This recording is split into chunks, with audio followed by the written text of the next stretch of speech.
like Christmas. They did not come from Christianity.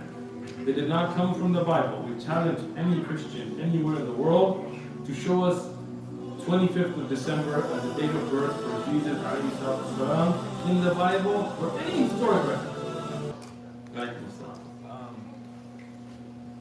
Is it permissible for a brother in Islam who is married to a non-believer and is in the process of performing da'wah, and the spouse is showing interest, but the spouse asks for the husband to join the pagan holidays, for example, Christmas, Thanksgiving, even though the husband in his heart, as Allah sees our niyyah, hates it and doesn't feel comfortable when they're there, but he's going for the sake of saving the da'wah, to bring her to Islam. Is that permissible? Good. Let me repeat the question, which is a really good question. If there's a Muslim man, for example, married to a Kitabiyya, and he's somebody who's Christian or Jewish, and he's trying to give her da'wah, and she's interested, like it's working, mashallah, she's coming close to Islam, but she wants him to go to a pagan festival like Christmas or Easter or Halloween or Hanukkah or I don't know, whatever else. That's more right. Nobody ever talks about the Jewish ones. Why is that? Right? Alright. So Diwali, well, she's not Hindu. Birthday. Okay. Yeah, that is a pagan festival. Can he go with the niyyah of da'wah? Right? Like meaning he's going, but in his heart he hates it. He's just going there so that he can show good relations and give da'wah. Before I answer that, I will just flip it a little bit, right? Which is, let's say she tells him, come make sujood to a cross with me. Can you make sujood to a cross with the niyyah of da'wah? Same thing. Okay? Pagan participation in a pagan festival is like participating in a ritual ibadah of another religion. Right? These festivals, like Christmas, they did not come from Christianity. They did not come from the Bible. We challenge any Christian anywhere in the world to show us 25th of December as the date of birth for Jesus ﷺ in the Bible or any historic record. Right? Or to show the early Christians or the followers of Jesus ﷺ, or even the first few hundred years that they celebrated Christmas. There is nothing. In fact, I have a video on Christmas. We give you references. All the early Christian church fathers condemned it as a pagan festival. This was something that has roots in idol worshipping, sun worshipping, pagan, ship, right? One of the popes, because of the weakness of his, I guess you could say, I'm not going to say iman, but let's say weakness of his sticking to what he believed in, he incorporated this pagan festival into Christianity. Same thing with Easter, same thing with Saint Valentine's Day and all these other things, to try to attract the pagans. Right? And this is documented. There's a book called Uncommon History of Common Things, National Geographic. I have it. You'll see in some of my videos. You can look it up. Non-Muslims have documented this. Right? So this is a pagan ritual. Right? Even the birthday cakes. People are like, oh, it's birthday. It's this. Oh, no, nobody.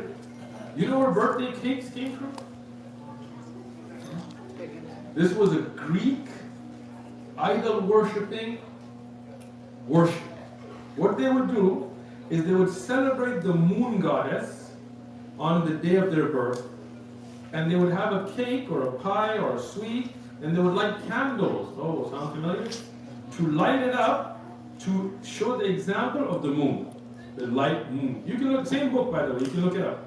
I'm not like a conspiracy theorist, I didn't come up with this. Look it up. Uncommon History of Common Things. If you don't have it, I have it, I can let you borrow the book. Non-Muslims wrote it.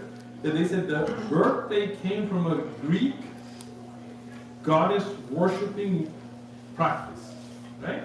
And what they would do is they would pray, make a wish, blow out the candles. Right? What do you do today? Make a wish, blow out the candles. Right? And I know there are imams and others that are selling out by saying, oh, it's okay, because they got pressure, I know. And they know better because I've talked to them personally, right? But whatever. That's up to them. You will not be free in front of Allah because of a fatwa. If that was true, then the Christians and Jews would be free. They would say, you know what, our priest told us. When Allah talks about them worshipping their priests and rabbis, one of the Sahaba asked the Prophet ﷺ, said, "Oh, Mr. Allah, we used to be Christian, we didn't worship them. Rasulullah ﷺ, didn't you take halal what was haram and make haram that which was halal? That you worship them." So if somebody gives you a fatwa that birthdays are okay, or riba is okay, or zina is okay, or alcohol is okay, or whatever else is out there nowadays, and you say, well, that's the Sheikh said, that's okay, then you will have to answer Allah subhanahu wa ta'ala for worshipping that Sheikh over what Allah, Qala Rasul. May Allah protect us. So, the answer, which I kind of went a little bit off subject, is you cannot go to Christmas and Easter with the niyyah of da'wah. Just like you cannot go and hit the clubs and get drunk with the niyyah of da'wah, or go worship idol with the niyyah of da'wah. Da'wah has to be done in that which is good. You can take them to a nice dinner on a regular night and make ikram for them and buy things from them. Even you can use zakat money to give to those who are interested in Islam, things like this to bring them closer to Islam, yes. But you cannot participate in haram with the niyyah of da'wah. Can I read Guide to the Sound Creed book by Sheikh Saleh Al-Fawzan on my own?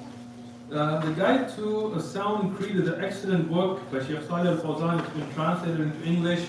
You can read it, but again, I would really suggest getting a teacher, right? Because Aqidah has some delicate things as well.